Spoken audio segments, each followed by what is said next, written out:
Thank you. Chief Justice, thank you.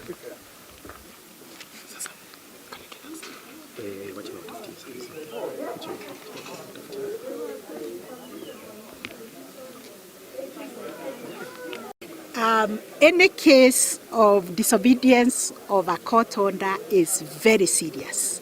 A court order must be obeyed with utmost obedience until it is reviewed or set aside, because we are a country that is governed by the rule of law.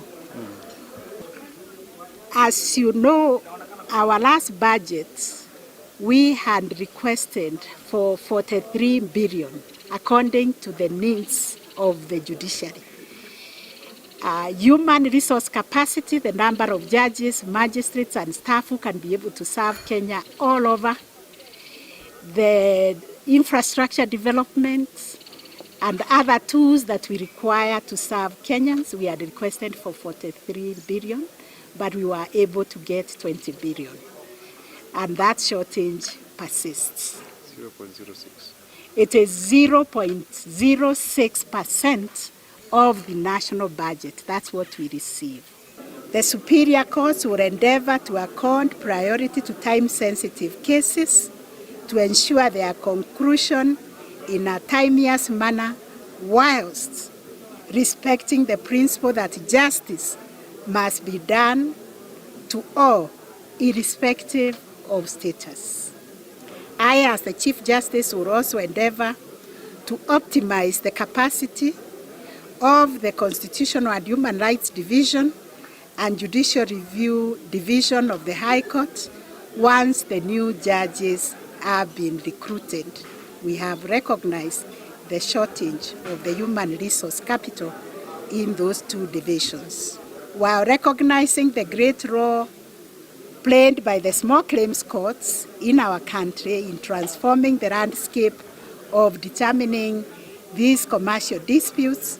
We take note of the emerging challenges facing the court's efforts, and we are pursuing solutions to streamline the operations of the small claims courts. Number 3, we are calling upon our stakeholders in the justice sector, because we do not work alone, to support and work with the judiciary in enhancing our efforts towards expeditious disposal of disputes. The Superior Court will continue to promote the uptake and use of alternative forms of dispute resolution, which is working very well in all our court stations.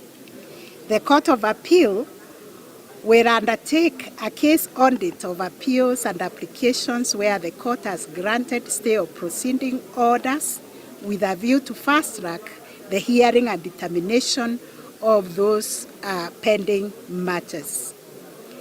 The High Court will undertake a rapid results initiative, which they have been doing regularly, to prepare the records of appeal to enable fast-tracking of the criminal appeals at the Court of Appeal. We have also addressed the issue of the fight against corruption and how we can enhance our accountability and seamless service delivery.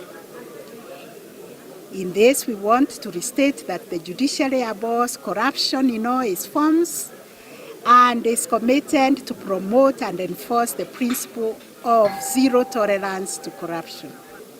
We also discussed on how we can continue to uphold the independence of the judiciary while harnessing intergovernmental collaboration. And we took cognizance of the continued threats to the independence of the judiciary through verification and criticism of judges. We have also taken notes with concern of the continued disobedience of court orders and denial of adequate resources to the judiciary to be able to undertake our work. And we urge Kenyans to continue supporting the independence of the judiciary. The judiciary will collaborate and work with other arms of government in the spirit of interdependence, reciprocation. However, the other arms of government must also respect the independence of the judiciary. There shall be more interaction between the judiciary and other arms of government to communicate the needs of the judiciary without interfering with the independence of the judiciary in the spirit of cooperative dialogue. The judiciary continues to face the challenges of underfunding.